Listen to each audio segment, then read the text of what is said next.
પાર્ટીના પ્રમુખનો ફોન આવ્યો હતો કે શું તકલીફ છે અણદુભાઈ. મેં કીધું કોંગ્રેસ તૂટે છે, કયો કાર્યકર મિટિંગમાં હાજર નથી તો એને પૂછો કેમ ભાઈ તને તકલીફ શું છે. બરાબર. 2045 જેટલા કોંગ્રેસના હોદ્દેદારો છેલ્લા 5-7 વર્ષમાં કોંગ્રેસ છોડીને જતા રહ્યા છે. અચ્છા. સારા પાયાના કાર્યકરો તો આજ દિન સુધી કોઈ ધ્યાન દેતું નથી. રાધનપુર વિધાનસભામાં કોંગ્રેસની નારાજગી જોવા મળી રહી છે. કેટલાક કાર્યકર્તાઓ આ કોંગ્રેસથી નારાજ છે. કારણ છે રઘુભાઈ દેસાઈ. એક સાધો અને તેર તૂટે તેવી પરિસ્થિતિનું નિર્માણ થયું છે. આમ આદમી પાર્ટીમાં પણ કેટલાક કાર્યકર્તાઓ જોડાયા છે. ત્યારે સ્થાનિક નેતાઓ નારાજ છે તે વિશે વધુ ચર્ચા કરીએ. નમસ્કાર, ક્રાઇમ આવાજ ન્યૂઝમાં તમારું સ્વાગત છે અને હું છું તમારો નાનજીભાઈ ઠાકોર.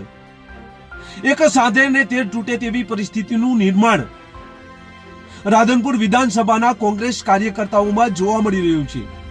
રઘુભાઈ દેસાઈ ભલે આ સીટ જીતવા માટે ગમે એટલા પ્રયત્નો કરે, ગમે તેવા સંમેલનો કરે, ગમે તેવી મીટિંગો કરે, પરંતુ આ વિસ્તારમાં હવે તેમના માટે જીતવું મુશ્કેલ છે. કારણ કે સ્થાનિક અગ્રણીઓ કોંગ્રેસના હાલ કોંગ્રેસથી નારાજ નથી, પરંતુ આ સ્થાનિક નેતાથી નારાજ તેવી પરિસ્થિતિનું નિર્માણ અહીંયા જોવા મળી રહ્યું છે.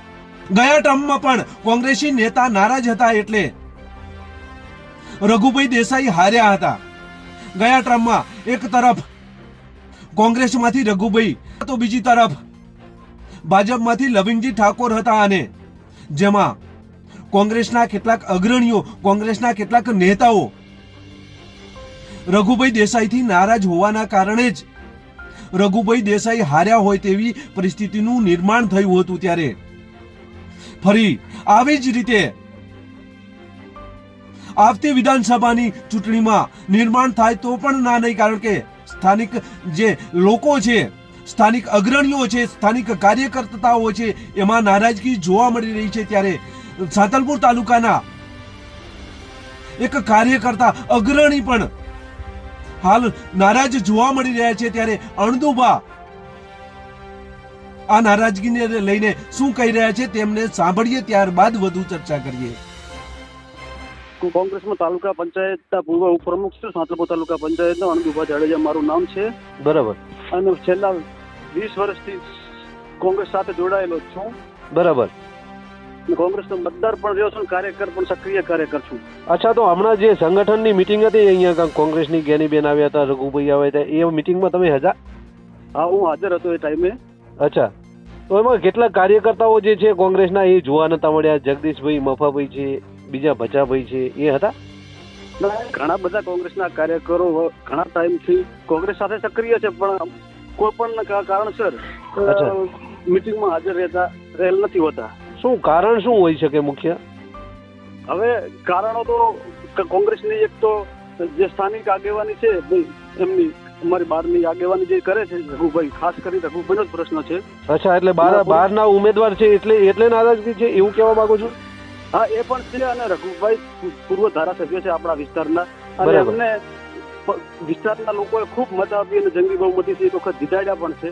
બરાબર. છતાં પણ બીજી વેની ચૂંટણીમાં પોતે હાર્યા પછી બિલકુલ નિષ્ક્રિય છે વિસ્તારમાં. ક્યારેય કોઈ કાર્યકરના ફોન ઉપાડતા નથી. અચ્છા. ક્યારેય કોઈ કાર્યકરને સમાચાર લેતા નથી. વિસ્તારના કોઈ પ્રશ્નો માટે કોઈ પણ કાર્યરત રહેતા નથી. અચ્છા, રાધનપુરમાં હાર્યા પછી ફોન નથી ઉપાડતા એવું છે? હા, ઘણા બધા કાર્યકરો મેં પોસ્ટ કર્યા પછી ઘણા બધા કાર્યકરોના મને પણ ફોન આવ્યા છે કે તમે સાચી વાત રજૂ કરી છે, કોઈ આવું બોલવા તૈયાર નથી હોતું. અને તમે રજૂ કરી અને આ વાતથી અમે સંમત છીએ કે ભાઈ અમારા ફોન રઘુભાઈ ક્યારેય ઉપાડતા નથી. વિસ્તારના કોઈ પ્રશ્ન માટે જ અમે ફોન કરતા હોઈએ છીએ. અચ્છા, રઘુભાઈએ હમણાં પેલી હોસ્પિટલ લોકોની સેવા માટે કંઈક આપવાની વાત હતી, તો એમાં શું છે અત્યારે? હા, એ જે તે ટાઈમે ચૂંટણી ચાલુ હતી ને, ચાલુ ચૂંટણી કે એના પહેલા મને એક્ઝેક્ટ સમય યાદ નથી, પણ રાજસ્થાનના મુખ્યમંત્રીના હસ્તે ઉદઘાટન કરાવ્યું. અચ્છા. અને આવડા મોટા મુખ્યમંત્રીને પણ એમણે છેતર્યા હોય એવું લાગે એમ. એ ટાઈમે શું કીધું હતું એમણે? લોકોની સેવા કરશે એવું જ કીધું હતું ને હોસ્પિટલમાં? ઉદઘાટન કર્યું. હજુ સુધી ત્યાં કામ પૂરું થયું નથી. વિસ્તારના કોઈ હોસ્પિટલ ખાલી બનાવટ જ કરી છે એક પ્રકારની. અચ્છા. આવું વિસ્તારના લોકોથી આવી બનાવટ થાય નહીં. આપણા મતદારો સાચા ભોળા સેવક મતદારોને પણ એમણે છેતર્યા છે અને મુખ્યમંત્રી કક્ષાના માણસને પણ એમણે ઉદઘાટન અધૂરી હોસ્પિટલે ઉદઘાટન કરાવડાવ્યું છે, એટલે એ ખોટું છે. એટલે હાર્યા પછી એમનો મત બદલ્યો એવું જ ગણાય ને આમ તો? હા, એ એમનો પર્સનલ વિષય છે, પણ એ લોકો સાથે બિલકુલ કનેક્ટિવિટી નથી તેના લોકો સાથે. એમને લોકોને તો એવું જ કીધું હતું ને કે અહીંયા જે ગરીબ પ્રજા છે એની હું સેવા કરીશ આ હોસ્પિટલમાં. સેવા કરીશ અને બધાને કાર્ડ બનાવવા માટે પણ કાર્ડ બનાવવાની વ્યવસ્થા કરી હતી. કાર્ડ બનાવે ગામડે ફોર્મ ભરાવડાયા અમારા કાર્યકરો જોડે, અને ફોર્મ ભરીને આપેલા છે. જે એનું ફોર્મ હશે, કાર્ડ હશે, અને આપણે વ્યવસ્થા આપશું આ હોસ્પિટલની અંદર. અનંતુભા, હમણાં તાજેતરમાં રાધનપુર શહેરના જ્યોતિબેન કરીને કંઈક રાજીનામું આપ્યું હતું કોંગ્રેસે, તો એ સ્વીકાર્યું કે શું છે એમાં? રાજીનામું તો ખબર નહીં, મારા ધ્યાનમાં નથી સ્વીકાર્યું કે નથી સ્વીકાર્યું, પણ એમણે મેં પોસ્ટ કર્યા પછી 2 દિવસમાં મેં જાણ કરી હતી. મોવડી મંડળ જિલ્લા કોંગ્રેસ સમિતિના પ્રમુખને કીધું હતું કે તમે આમાં ધ્યાન દેજો, નહીંતર કોંગ્રેસ તૂટશે. અને કોંગ્રેસ ના તૂટે એ મારો મત છે, એટલે હું ધ્યાન દોરું છું. કોંગ્રેસને કોઈ કોઈના વિરોધી નથી, વ્યક્તિગત કોઈનો વિરોધી નથી. અચ્છા, કોને ધ્યાન દોર્યું હતું તમે કોંગ્રેસમાં ઉપર? મને મારી પોસ્ટ પછી મને જિલ્લા પ્રમુખનો, કોંગ્રેસ સમિતિના પ્રમુખનો ફોન આવ્યો હતો કે શું તકલીફ છે. મેં કીધું કોંગ્રેસ તૂટે છે, કયો કાર્યકર મિટિંગમાં હાજર નથી થતો. મેં પૂછો કેમ ભાઈ, તને તકલીફ શું છે? બરાબર. 2045 જેટલા કોંગ્રેસના હોદ્દેદારો છેલ્લા 5-7 વર્ષમાં કોંગ્રેસ છોડીને જતા રહ્યા છે. અચ્છા. સાડા પાયાના કાર્યકરો, તો આજ સુધી કોઈ ધ્યાન દેતું નથી. આ જ્યોતિબેન કાલે કઈક આમ આદમી પાર્ટીમાં જોડાયા છે, તો આ કોંગ્રેસમાં એ લોકોને પછી શું હતું, કઈ નથી એમનું કઈ જરૂર કે શું હતું? ના, કોંગ્રેસને તો એક માણસની જરૂર હોય. જેટલા માણસો વધારે કોંગ્રેસને જીતવું હશે તો જેટલા માથા વધશે એમ કોંગ્રેસ જીતી શકશે. પણ આ મોટા આગેવાનોની પેલી લોકોને સાથે સંપર્ક તૂટી જાય અને લોકોને કામ ના થાય કે કાર્યકરનું કોઈ સાચી વાત ન સંભળાય તો કાર્યકર નારાજ થાય અને ગમે તે નિર્ણય લે. પાટણના પૂર્વ સાંસદ જગદીશભાઈ ઠાકોર કઈક આ મિટિંગમાં હમણાં હાજર નતા, એનું શું કારણ? નહીં, એમને આમંત્રણ આપ્યું કે નથી આપ્યું, શું કાર્યક્રમ છે એ વિશે હું કઈ જાણતો નથી. બરાબર. ટૂંકમાં તમારું કેવું એવું છે કે સ્થાનિક ઉમેદવાર વિધાનસભામાં મૂકવામાં આવે એટલા માટે કોંગ્રેસના કાર્યકર્તાઓમાં નારાજગી છે, એ તો સાચું ને? એ વાત તો સાચી જ છે કે ભાઈ હવે સ્થાનિકને મોકો આપો, પણ અને રઘુભાઈને કાર્યરત રહેવું તો અમારે ક્યાં હતો, પણ એમના લોકો સાથે, એમના નજીકના માણસો સાથે ઘરોબો ધરાવવો જોઈએ અને વિસ્તારના કામો કરવા પડે. અને અઠવાડિયે 15 દિવસે કાર્યકરોની એક મિટિંગ કરી અને વિસ્તારના પ્રશ્નો અને શું છે એ જાણવું જોઈએ એમ સારી રીતે. અચ્છા, આવતી વિધાનસભામાં કદાચ ચૂંટણી યોજાય અને રઘુભાઈ દેસાઈ અહીંયા આવે તો કોંગ્રેસના કાર્યકર્તાઓ બધા એમની સાથે રહેશે? એવું અત્યારે કાંઈક એવું બધું વહેલું છે. એ પહેલા તાલુકા જિલ્લા પંચાયતની ચૂંટણીઓ આવશે એટલે એ સમયથી ખબર પડે. બરાબર. ટૂંકમાં બહારના ઉમેદવારથી નારાજ તો છે જ ને કોંગ્રેસના કાર્યકર્તાઓ અને અગ્રણીઓ?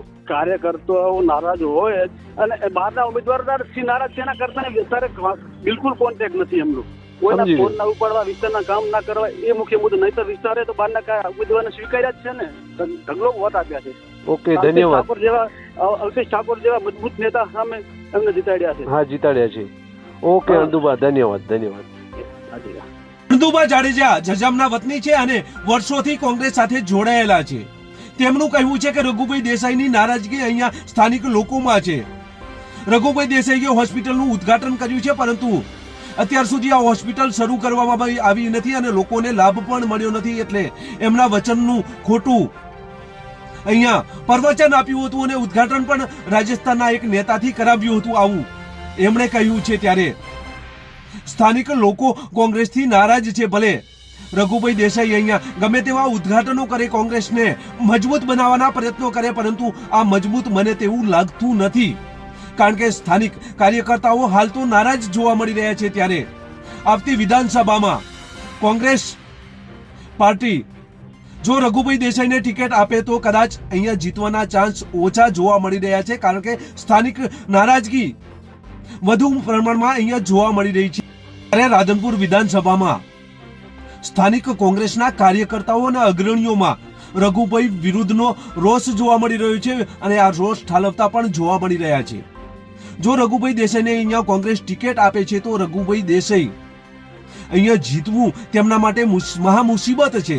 કારણ કે તાજેતરમાં જ આમ આદમી પાર્ટીમાં રાધનપુર શહેર કોંગ્રેસના પ્રમુખ પણ જોડાઈ ચૂક્યા છે. ત્યારે હાલે સ્થાનિક લોકોમાં કોંગ્રેસની નારાજગી નથી, પરંતુ સ્થાનિક જે બહારથી આવતા ઉમેદવારો છે તેમની નારાજગી અહીંયા જોવા મળી રહી છે. ત્યાં આ હતા આપણી સાથે અણદુબા જાડેજા કે જેઓ સાંતલપુર અને રાધનપુરમાં કોંગ્રેસમાં સક્ષમ અને વર્ષો જૂના કાર્યકર્તા અને નેતા છે, તો આવનાર સમયમાં શું કોંગ્રેસ રઘુભાઈ દેસાઈને ટિકિટ આપશે? તેવા પ્રશ્નાચિહ્ન સાથે અહીંયા આપણે આવતા ન્યૂઝમાં બીજા કોંગ્રેસી નેતા સાથે વાતચીત કરીશું. ત્યાં સુધી મને રજા આપશો. બસ એ જ. જો તમે અમારી ચેનલમાં નવા છો અને આવા જ લેટેસ્ટ ન્યૂઝ જોવા માંગો છો તો અમારી ચેનલને અત્યારે જ સબસ્ક્રાઇબ કરો, જેથી આવનાર લેટેસ્ટ ન્યૂઝ તમારા સુધી પહોંચી શકે. નમસ્કાર.